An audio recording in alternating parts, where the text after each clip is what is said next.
participations jusqu'à présent dans Marseille Frodon? 3, 2. Ok. Ah non, 5.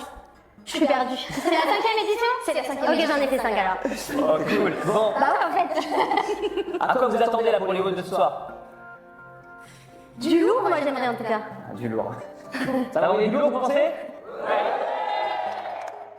Et toi, Célia, qu'est-ce que t'as envie de voir ce soir? Des débuts presse ou des trusters? Des Lily Press et Thruster. Vous pensez qu'il y aura des Lily Press ce soir? Ouais. Ah, tout le monde a un petit peu partagé, ok. Eh, avant qu'on vous laisse un peu partir et vous échauffer, dites-moi une seconde, c'est quoi votre meilleur souvenir des Marseille Frodon? Moi, c'est en 2017, c'était ma première participation à une grosse compétition. Donc j'en garde un très bon souvenir. Moi, c'était l'entrée en finale en 2019 avec toutes les lumières et tout, c'était super. Cool. Je crois maintenant qu'on va annoncer le vote 1. Je laisse rentrer John qui va s'occuper de vous annoncer.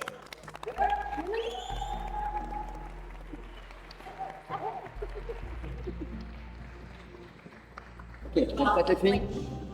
Alors, le vote 1 pour les Marseille Frodon est un death by. On va avoir un minimum de 15 minutes. À chaque minute, les athlètes devront réaliser 8 burpees facing the bar, enchaînés avec 2 squat snatch.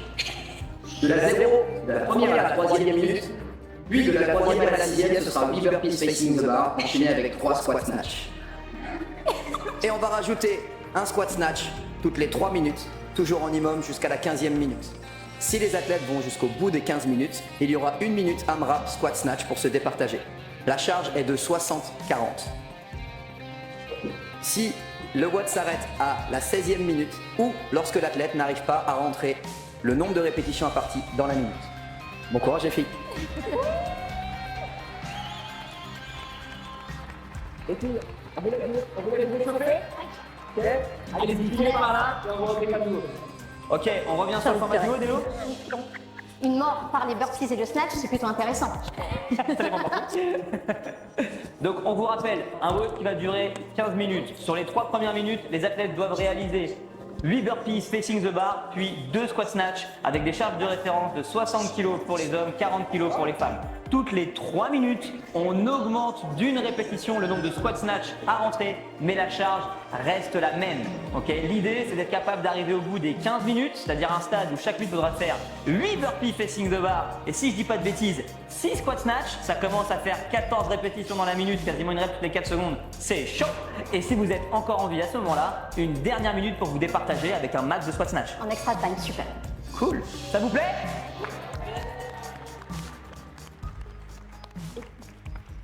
Ok, et si vous aussi ça vous plaît, la bonne nouvelle c'est qu'il est encore temps de vous inscrire à l'édition 2022 des Marseille Frodon. Vous aussi venez rejoindre la fête. La finale est prévue quand? 19, 20 et 21 août au Dôme de Marseille. Ça me paraît impeccable. On a quoi comme catégorie cette année? C'est un petit peu évolué. Alors, on a une petite nouveauté, c'est la catégorie master en équipe. Donc, vous devez faire une équipe de 3, soit homme-homme-homme ou homme-homme-femme. Et la totalité des âges est de 120 ans. C'est assez intéressant parce qu'on peut avoir 2 personnes de 50 ans avec un petit genou ou une petite jeunette de 20 ans pour challenger un petit peu les 2 masters. Donc, ça va être assez piquant pour trouver les bons partenaires et passer un bon moment pour les qualifs. Moi, je vois un petit truc comme ça pour ceux que ça chauffe. Mais imaginez un Christian Galli, une Françoise Maillet et une petite Lily Desroulettes. Ça ferait vraiment une équipe de malades mentales et ça enverrait la sauce pour cette équipe de 2 hommes, une femme en catégorie master. Ça a aussi un petit peu évolué, je crois, dans les indifs. Pendant longtemps, en Marseille Frodon, on prenait un grand classement général et en fonction de là où on se retrouvait, on était élite, inter, etc. Comment c'est maintenant? Ah Ben, c'est tout simplement. Eh bien, c'est un petit peu plus simple, ok? Vous avez juste besoin de choisir votre catégorie. Oui. Hop, et vous allez rentrer. La bonne nouvelle, c'est que la catégorie du coup élite, elle est un peu plus étendue, il y aura un peu plus de place.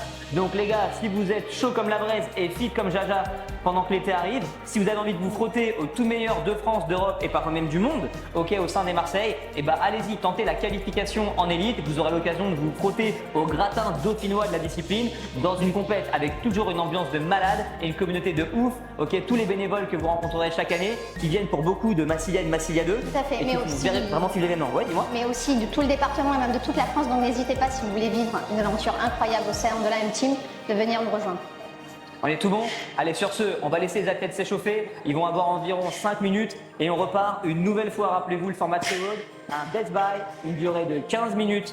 Chaque minute, je dois rentrer 8 burpees facing the bar, puis 2 squat snatch à une charge de 60 kg pour les hommes, 40 kg pour les femmes. Si je suis capable de faire ça 3 minutes d'affilée, je rajoute un squat snatch. Et on fait ça à chaque fois avec une évolution toutes les 3 minutes jusqu'à arriver au bout de la 15e minute à 3 fois du coup 8 burpees facing the bar et 6 squat snatch. Si j'arrive à survivre à ce Ice Rodden, la première épreuve de qualification démarre dans très exactement 10 secondes. Là, ils sont accompagnés de leurs juges Pierre et Romain, qui seront les head judges de la compétition également. Allez, c'est parti. On commence par partir un petit peu de ce premier mouvement. Ok, donc le burpee facing the bar. Donc, ne vous y trompez pas, le standard légèrement différent du standard des CrossFit Games de cette année pour éviter tout malentendu. L'athlète doit s'allonger complètement au sol, la poitrine notamment doit bien toucher de face. Il peut faire un step down ou un step up, ok, pour remonter, mais il doit sauter pieds joints par-dessus la barre, même si les pieds peuvent atterrir dans l'ordre qu'il souhaite. Au niveau Un peu de réglage là pour cesser. il y a ça. Il faut bien vous dire, les athlètes ne connaissent pas et donc les mouvements sur lesquels ils doivent s'échauffer. C'est la raison pour laquelle les premiers reps peuvent être un petit peu rouillés. En tout cas, 35 secondes, ok, pour ce premier passage, c'est cool. L'idée sur le squat snatch est simple, la barre démarre au sol, elle termine debout, enfin elle termine au-dessus de la tête parce qu'il est en position debout, simplement entre les deux, il doit être en position de squat. Tout le reste n'a que peu d'importance. Allez, Eh oui, c'est parti. Hein. ça passe vite, hein. Ouais, ça passe vite. Je pense aussi qu'on voit que les athlètes, on n'a pas l'impression qu'elles bougent excessivement vite sur les burpees facing the bar. Je pense que c'est smart. Je pense que sur le burpee, il faut être entre guillemets le plus lent possible. C'est pas là que le travail va se gagner. Et ce là il fait un petit peu penser au route de l'Open de cette année avec le deadlift et à nouveau énormément de burpees. On s'est rendu compte que les athlètes qui ont le mieux performé, c'est quand même ceux qui ont été capables, entre guillemets, de se freiner, de se pacer le plus possible. Allez, on est toujours sur 2 répétitions. On est sur les mêmes temps, peut-être une seconde de mieux, ouais. Ouais, ça se règle un petit peu, ça me paraît pas mal. Donc après, il ne faut pas se tromper. Hein. Je pense que là, rapidement, ce qui va faire la différence chez les athlètes, c'est quand même le cardio de base. Dans le sens où on est quand même sur des charges qui restent légères pour ce niveau d'athlète. Okay, 40 kg pour les filles, 30 kg pour les garçons. C'est le poids d'un Isabelle. Ces filles-là, elles font Isabelle entre, je dirais, 2 et 3 minutes. Donc pour elles, c'est léger. Il y a une petite composante technique quand même au niveau du squat qui rajoute un petit peu d'exigence et qui notamment, lorsqu'il va falloir commencer à rentrer 4-5 reps dans un temps qui va être finalement un temps de 30 à 35 secondes, ça va peut-être pouvoir changer la donne. Ce que j'ai du mal à anticiper moi, c'est de savoir est-ce qu'elle ressent quelque chose sur le grip en travaillant comme ça en touch and go. Je pense qu'on commencera à le voir quand il y aura un peu plus de reps à effectuer. Pour la petite histoire, Mélo n'aime pas les burpees. Et lui rentre bien. Ouais, elle n'aime pas les burpees, elle aime beaucoup le snatch, mais plutôt sur des charges lourdes, pas trop le barbell cycling. À l'inverse, Célia, c'est pas forcément une grande fan des burpees debout. Ensuite, au niveau du haut, je sais pas si tu as déjà fait ce genre de combinaison, un mouvement avec un déplacement de charge au-dessus de la tête et de burpee, mais tu as quand même une vilaine interférence au niveau des épaules et des coudes. Donc là, par exemple, si on regarde Mélo, comment elle bouge, ouais. Bon. Ça commence un petit peu, hop là, ça pousse un petit peu sur la pompe. Et pour une raison simple, hein, c'est que vraiment sur le burpee, vous devez viser l'économie. Alors c'est toujours plus facile à dire qu'à faire, hein. Yes, il est joli ce squat là. Mais simplement, il faut essayer de tomber au sol plutôt que de se freiner avec une pompe. Ça fait faire une action de piqué en moins par rep et ça permet vraiment d'avoir un petit peu d'économie. En termes de temps, les filles sont bien. On est déjà dans le deuxième ressort. On a rajouté un squat depuis le début, elles sont à 3. Mais tu vois, le pace n'a pas changé, ça sort en 40 secondes, c'est vraiment du bon boulot. Par contre, la caisse, ça commence un peu à cuiner.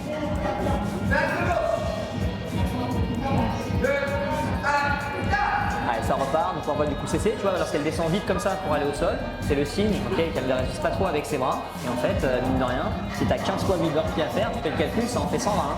Donc tu es plutôt content d'aller à l'économie comme ça. Et on va voir, mais il me semble même que sur la séquence de 8, elle arrive à mettre peut-être 1 ou 2 répétitions d'avance à Mélo. Voilà, 2 reps. Et 2 reps qui représentent quand même 6 secondes. Yes. On est toujours sur 3 reps. Ok, Ouais. toujours sur du bon.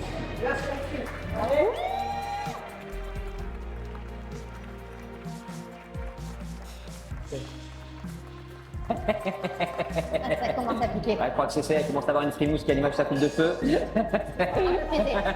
Ça fridouille. Et nouvelle fois, il ne faut pas se tromper, on est vraiment face à 2 filles qui s'entraînent vraiment régulièrement. Elles n'ont pas forcément un volume d'entraînement de malade, mais c'est des gens qui font du crossfit depuis longtemps, notamment Célia. Moi, je l'ai vu arriver dans ce petit univers il y a maintenant 10 ans. Donc, ces gens connaissent bien la discipline, et parce qu'ils connaissent bien la discipline, ils connaissent bien aussi les WOD. Et donc, dans la manière de bouger, il faut bien se dire que si vous avez une athlète comme Célia Gadiani, entre guillemets, qui se pace ou qui n'a pas l'air de vouloir bombarder à fond sur les burpees, ça veut dire que ça impacte la caisse très très fort. Allez, c'est reparti. Donc là, on commence à voir ça s'est équilibré, c'est-à-dire que Célia, qui est un peu plus rapide sur le burpee, mine de rien en termes de transition, elle s'accorde plus de temps de pause que Mélo. Et là, aujourd'hui, là, les filles, à ce stade-là, elles sont pas bien. Le Marseille Product, j'en parle avec beaucoup d'athlètes, c'est une compétition à une. Allez, ça repart. On va essayer un petit peu d'avance. Allez, Mélo! Désolé, j'ai crié. Encore. Eh, faut y aller. Allez, Mélo. Allez, on... Yeah. Allez, Célia, continue. Bravo, Mélo. Allez, soit d'être dur de continuer seule, Yes, Célia. exactement, mais elle va avancer. Elle va avancer. Et puis Allez. si Mélo elle a le bon esprit, elle va aller l'encourager. Il faut savoir que CC, c'est vraiment des vraies copines. Même si tu entends la compétition, ça ne se voit pas. Ok, donc là on est à la minute numéro 11, c'est-à-dire qu'on est dans le deuxième passage de 8 burpees facing the bar, enchaîné avec 5 squat snatch. Si on commence à faire les comptes, c'est comme si on s'était amusé à faire quasiment un double Isabelle, mais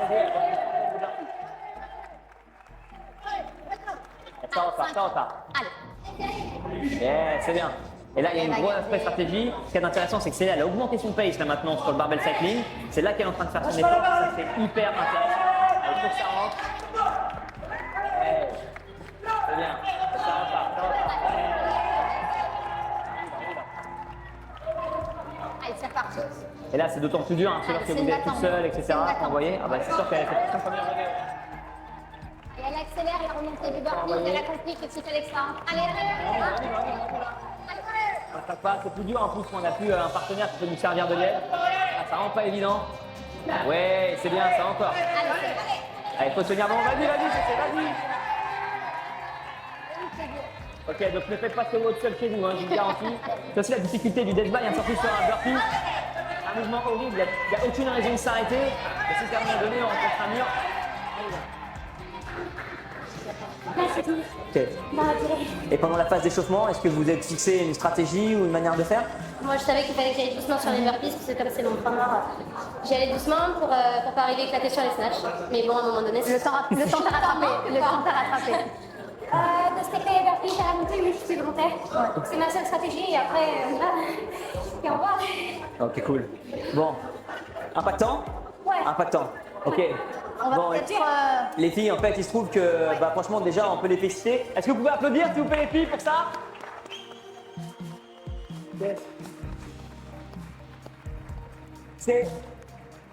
C'est vraiment une manière assez digne de lancer cette première semaine de qualification. On a essayé avec l'équipe organisatrice de vous faire une jolie surprise en vous en venir, Mélodie et Célia. Mais on voulait que cette surprise aussi, elle soit là pour tout le monde. C'est la raison pour laquelle on voulait aussi, pour vous, les compétiteurs, mais également pour elles, leur réserver une surprise. Et cette surprise, ma foi, je crois que c'est John qui devrait être pour ça. Il nous reste toute chose à faire, Elodie, à ton avis. On va accueillir John. On va accueillir John, le directeur des sports des Marseille Srodon.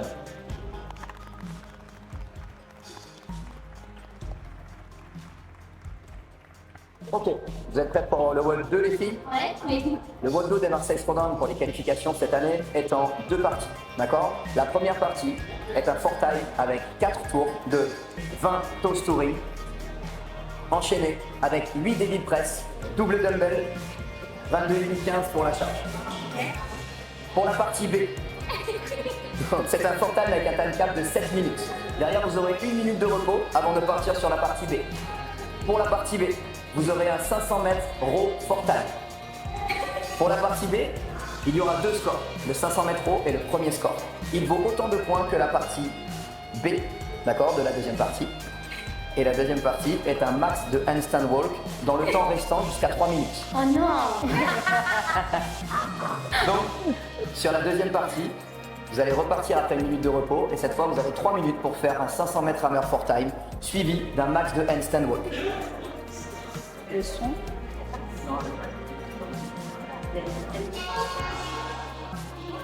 Ok, donc on se prépare. Deuxième mode de qualif. Apparemment, je crois que c'est la musique favorite de Célia Gabiani que vous allez entendre dans quelques secondes. Je vous laisse chasamer ou pas cette chose.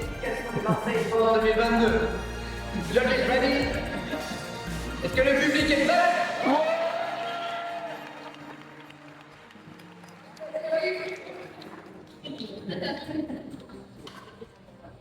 Et on va partir dans 10 secondes. On vous rappelle cette première partie de l'épreuve. Donc 7 minutes de cap time pour réaliser le plus vite possible 4 tours de 20 toast touring enchaînés avec 8 devil press avec le poil l'open, soit 2 fois 22,5 pour les hommes et 2 fois 35 lb. Ok, pour les filles, pour moi c'est Il va plus pas simple. falloir minimiser l'impact des 20 au swing. Bah, ça c'est sûr et certain. Sans compter que l'air de rien, le snatch et l'overhead squat. Ok, donc Avec un grip qui sera déjà bien entamé, mais il va falloir pousser fort, tirer fort sur les rames. Allez, super. yes. Et on rappelle aussi un dernier point sur le devil press, hein, celui que la rep soit complètement valide. Je pense que c'est assez clair. Extension Lorsqu'on voit- complète des genoux, Exactement. de la hanche et des bras. Et on le voit, c'est Aligné. clair et net. Même avec Célia ou Mélodie, lorsqu'elles arrivent en haut de la répétition, on voit clairement les coudes qui s'enclenchent complètement. S'il y a la moindre trace d'angle, ça peut être le signe d'un mauvais lockout. Et ça peut taper l'alignement, une rep. et l'alignement des bras au corps également, c'est super important, Ellie. C'est dommage de perdre la répétition parce que les bras sont devant. En tout cas aussi, ce qui est intéressant, c'est que tu vois autant tout à l'heure Mélodie sur les burpees, c'était pas toujours évident pour elle de résister à l'envie de faire une pompe en négatif. Autant là, elle a bien compris que les dumbbells, il faut les emmener vers le sol, il faut tous relâcher, Relâcher, ça a ouais. rien de porté. Allez, Allez. troisième tour. Yes. Je pense que là, elles ont quand même un peu plus de plaisir que sur la première partie. Yes, c'est intéressant quand même ce mouvement parce qu'il est assez atypique. Donc je pense que mine de rien, pour certains athlètes, ça va un petit peu les sortir de leur zone de confort. Ça permet aussi un peu de ventiler quand même. Hein. Ça dépend pour qui, hein. Ouais, je connais 2-3 Allez. mecs pas loin des 40 ans qui font plus de 90 kg qui vont Allez, pas sur les postures. un petit break pour Mélo. Yes, attention, faut pas exploser. Sachant qu'il y a bien 3 scores hein, sur ce WOD 2. Pour le temps sur les 7 minutes, ensuite le temps au rameur et la distance sur la marche sur les mains. On est en train de voir que la différence se fait. Donc là, à nouveau, hein, l'idée c'est peut-être de bien vous connaître. Moi, je pense que ça peut avoir du sens hein, parfois de breaker son set sur les toast touring. Ok, elle le dit, à Mélo, on la voit à l'écran, ça commence à taper un peu au niveau du grip. Donc c'est peut-être ça qu'il faut ménager. Là, si vous regardez, hein, franchement, ouais, là, carrément, Célia, elle presque, boum, ok, elle se laisse complètement tomber avec les bras. Ça a l'air de rien, mais il va falloir les ménager, ses bras, même pour la suite. Et donc, c'est pas qu'une erreur d'exécution. Là, pour le coup, c'est une véritable technique pour essayer de se relâcher. Observé par un juge qui compte les reps et qui observe la validité de vos mouvements. On n'est parfois pas bon juge de sa qualité de mouvement lorsqu'on est dans l'effort. Et c'est comme ça que vous êtes capable de verrouiller votre qualification. Allez, on est reparti.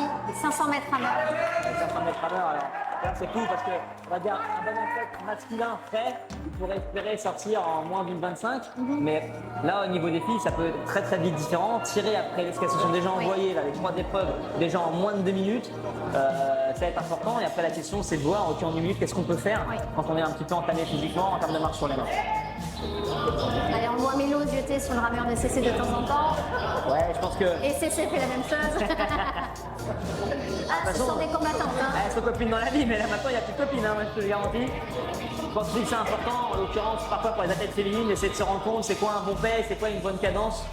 Moi j'en ai vu quelques-uns d'athlètes faire ça même au plus haut niveau, sur un true form, sur d'autres agrès, aussi pour se sécuriser, et parfois par stratégie. Là, c'est sûr qu'on est face à un vrai duel. Et bon, logiquement, on ne devrait pas les voir sortir, les filles, je dirais, avant 9,45, 9,50. Là, 9,50. Oui. Allez, là, elles vont rentrer un peu plus dans le dur, là. On voit les visages qui grimacent.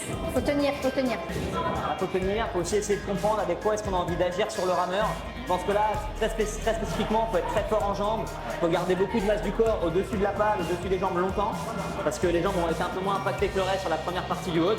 Et pour ça, il faut bien maîtriser sa technique, ça c'est sûr et certain. On voit Célia par exemple, elle tire très tôt ici au niveau du dos et des épaules.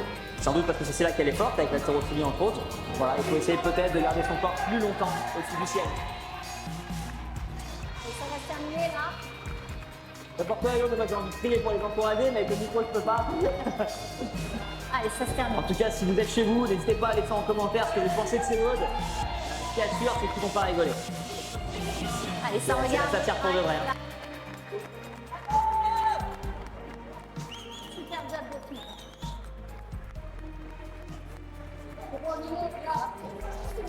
Voilà. Alors qu'on observe l'équipe des juges, ok, nouvelle fois, John, le programmateur en chef de la compétition, l'équipe des judges, ok, ils sont tous les trois coachs à Massilia et Massilia 2. Vincent, Romain, Pierre, on a David aussi. Ce sont nos 4 bonhommes.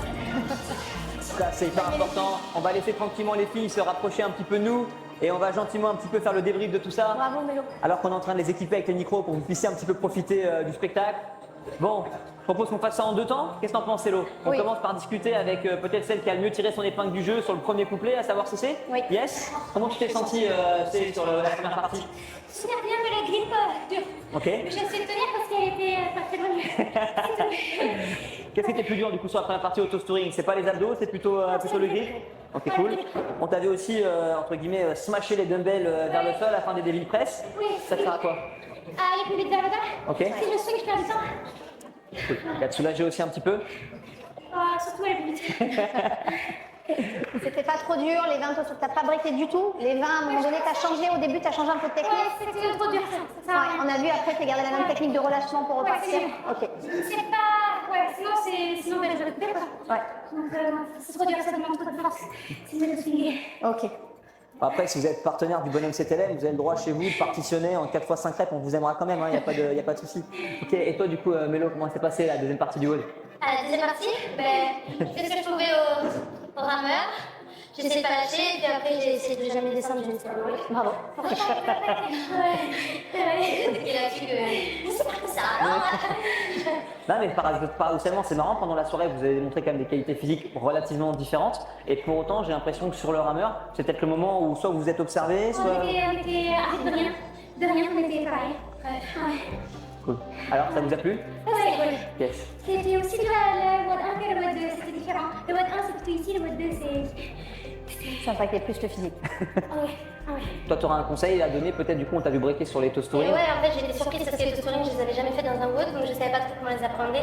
Et en fait je me suis vite fait surprendre par le grip parce que touring et après reprendre les dumbbells c'est vraiment dur pour moi.